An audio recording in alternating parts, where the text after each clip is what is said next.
Today I am joined with Dr. Larry Bauckham. Thanks for coming on. Hey, thanks for having me. The reason of this podcast, recently I had a meeting with someone who brought back up a document that had been circulated for over 5 years. And I thought, it's time for us to just, let's come out and talk about this more clearly than we have in the past. So I've asked Ricardo to help guide me through the process so that you'll get more information about what Suncoast really is. Yeah, no, and I love that. And I thought for sure you burned all of these documents. So I was terrified to see that you still had them lying around. I'm just joking. But let's actually get started with what is your background? What is your education? And let's start there just to kind of set it up. Well, I went to school to be a pastor. That's my desire since I was a boy. I went through high school as the Bible-carrying preacher boy, read the Bible through several times, and went to college as a pastoral ministry major in Nashville. We're in the Church of the Nazarene.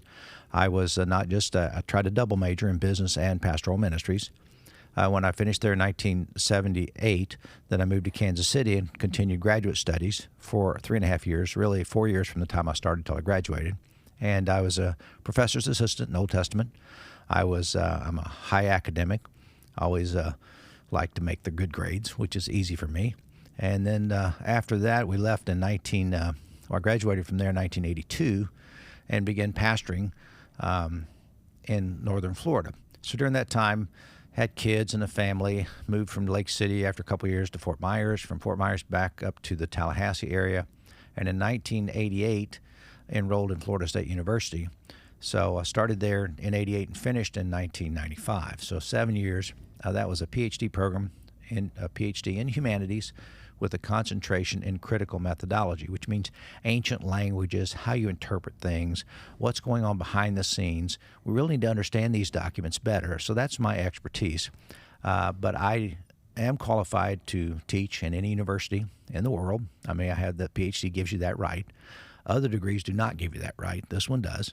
But I've found my passion in pastoring. I pastored for a little longer, realized I didn't fit in the denomination, left for a season, came back and started Suncoast. So I'm an academic in the pastorate, which is a rare thing to have. A PhD pastor is almost an oxymoron. I'm not saying there aren't others. They are very few. And it creates problems for the congregation sometimes and for the pastor as well. In what way? Well, what we're taught and what normal preachers preach are different things. Many guys who've been through an academic program, a seminary like a Methodist seminary or Episcopalian, or one of the higher church things, these guys come out of there with an understanding, a true, more academic understanding. When you get in the pastorate, sometimes the people are not where you are. Sometimes you're farther ahead. To use the college levels, some people are at a 101, and you come out, you're at like a 601 or an 801, and you're trying to teach these new concepts to 101 students, and they don't get it. Sometimes they don't like it. Mm-hmm. So there's often a conflict between academics and the pulpit. In the congregation, some people, I'd say in every congregation, are wonderful people, but they've just not been taught in a higher level. They're content to be at 101. And, there's many people who write about this. Brian McLaren most recently wrote about stage 1, stage 2, stage 3, and stage 4 in church and also in people's lives. In stage 1, the authority tells us what we believe it. Sometimes the local church community is more influenced by televangelists than by their own pastor. And a pastor that comes out in academic trying to confront what they've heard on TV or what their grandma taught them, it's a conflict, and it creates some stress. So what you're saying is, kind of your academic background and I've heard this story time and time again from guys who have gone the higher education route when it comes to theology and seminary. You learn all of these things that conflict with fundamentalism. Correct. And conflict with kind of Western Christianity and evangelicalism. But if you want to go the pastor route, you kind of just have to keep that stuff bottled up. You kind of have to keep yourself in check because you don't want to create waves. You don't want to create problems for yourself. And if you are a person that desires community and desires to be a pastor and not go the academic route, it's hard. Yeah, but it used to be, in the old days, the pastor was called the parson, which means Latin for the person. They called it a parsonage, the place where a pastor lives, but the person. The highest academic people in town were the doctor, the attorney, and the pastor. Somewhere in the last 100 years, the pastor began to say, oh, God called me to preach, and I don't need any academics. I'll just stand up and preach whatever's on my mind. They read the Bible in the inappropriate way. They say things that are not consistent with the theology of the ages, and they're not very educated. And some guys come out, and they have great hearts. And I have a family that is full of people that grew up in this, and they haven't moved beyond it. Sure. But I think our world is moving beyond it, and we've got to get ahead of it, or the church, as I know, I mean, Christianity in our country is less than 50% attended. We're going to become Europe in the future. We need to deal with this honestly and openly, and I think the answers that we're looking for are in the study of the ancient text, but also to understand where they fit and where they don't. You have this concept of 70 feet under, and I think it's relevant to what we're talking about as far as, these concepts. Yes, there's new studies and new theological understanding that come out all the time, but a lot of these things are more foundational theology, and what religion has done over the years is layer all of these things over the foundation. So it's not like you're like coming out like as a new guru that's saying, oh, these are all these new ideas that just came from my head. Like, no, we're just trying to get back to baseline. We're trying to get back to the foundation and the things that are really important, and we're arguing about these nonsensical things that really don't matter a whole lot, and it's pushing people away from the church. I think that's very accurate. And back to the 70 feet under, going to Jerusalem, under the San Antonio fortress, there are excavations that go underground where you're walking on the actual cobblestone streets that Jesus walked on. The guide one day when I was there, I've been there half a dozen times, he said, many things we don't know. What we do know, these stones, Jesus walked on them. And it's pretty powerful when you go, you actually walked on these. I said, well, how far are the roads up above us? He said, in some places, we are 70 feet below the actual surface of the current city of Jerusalem. So therefore, I want to write a book, and will eventually, called 70 Feet Under. What we want to do is go back and say, well, if these stones have been covered by debris for 2,000 years, by 70 feet of debris, how much of the authentic teaching of Jesus has been contaminated, or what has been layered on top of it over the millennia? And the answer is a lot. Yeah. So we study church history, and then you begin to see layer after layer of add-ons to the teaching of Jesus. And I'm the guy that says, look, we need to go back there, find out what this teaching is, and understand where these layers came from. A lot of the theology the church teaches today was created by the church for the age that they were in, and they never let go of it. Right. And they just keep it. So it's kind of like they make a law and they keep the law, and we don't even know why the law was where it was, but we just keep this stuff. It's the old story about the roast beef in the pan. They say, well, the roast is always the side. My mother always cut the end off the roast and put it in the pan. And why? Finally, she said, I don't know, but we always cut the end off. So we finally go back, and mother says, I don't know, let's ask grandma. So they go back to grandma. Why do we do that? And she goes, well, my pan was only this big. So sometimes what we do, right, we don't know why. We don't know why we believe what we believe, but I think it's important for us, if we're going to confront the 21st century head on, to say we need to know as best we can what the truths are, and where the doctrinal impurities, or what the church has layered on the authentic teaching of Jesus. I think we need to do that. And I think it's 100% agree, because it's authentic and it's honest. Mm-hmm. It is truthful. Yeah. And I think that's something that you do in every area of life. You should be questioning why I do what I do. That's a healthy thing to do. And for some reason, religion has been an untouchable. You just figure out the things that you believe, and then that's it. Those are what you believe for the rest of your life. But I think this is healthy. I think having these conversations are healthy. So that set that up beautifully. So why don't we start with the events of 5 years ago? Okay. As it's come to known as the document. Mm-hmm. Why don't we start from the beginning there? Okay. I had been to Israel for a trip, and had taken an extension down into Egypt, down the Nile. A lot of the old temples I'd seen where Christianity had escaped after the Jews had escaped after AD 70. They'd gone south, and they'd worshipped in these ancient temples.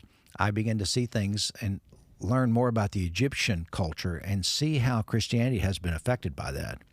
So we came back to Sarasota, and one of the things that's amazing is we began to realize we have so many different guys here teaching so many different things. Once upon a time, there was one guy teaching in one of the youth areas, and he said, well, they teach that over in the main building, but this is what we teach here. And I go, no, that's unacceptable. So we decided to pull everybody on the same page and come up with some things that we're going to say, at Suncoast, you can believe whatever you want as a congregant. Right. But in the leadership, we need to say certain things we will not do, certain things we will not teach. And I've never been a guy who taught doctrine. I simply teach the biblical truths as they unfold. But you discover the doctrine is underneath some people's understanding. So we came out with this, and we worked on it. Ryan helped me do this. He's my son. And we had the leadership team. We got together and we said, okay, we're going to this. What do you think? And we gave them this rough document, say these are things we're going to omit or we're going to understand in this way. Let's have a conversation about that and see. And one of the guys had been here for a while, and he had gone to school. By that I mean it's just not the best scholarship in the world.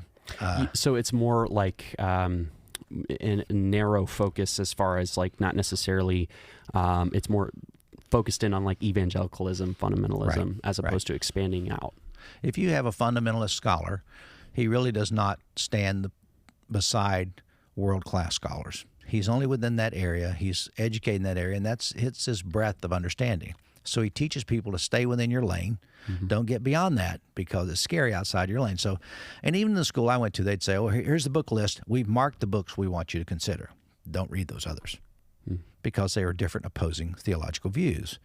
Now, at Florida State, one of the things is, hey, it's all up for grabs. Right. You got to read it all to understand it. And for me, I have tried to stay true. I'm a middle-of-the-road Christ follower. I think that's important.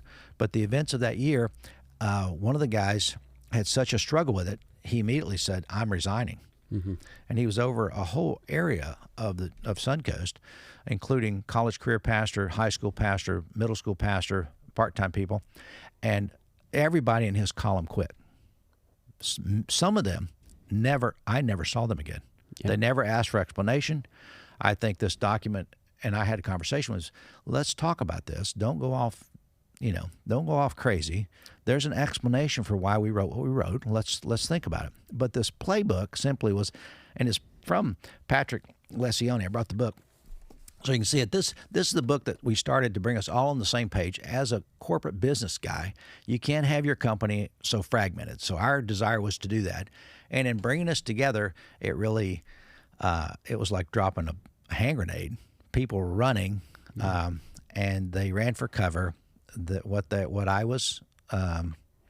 document was circulated, even though it was a private document for staff to talk about. Right. It became this publicized look at the heresy of Suncoast, and we were going to go through it and talk about it because there's an explanation for everything that's written. There's a good academic explanation.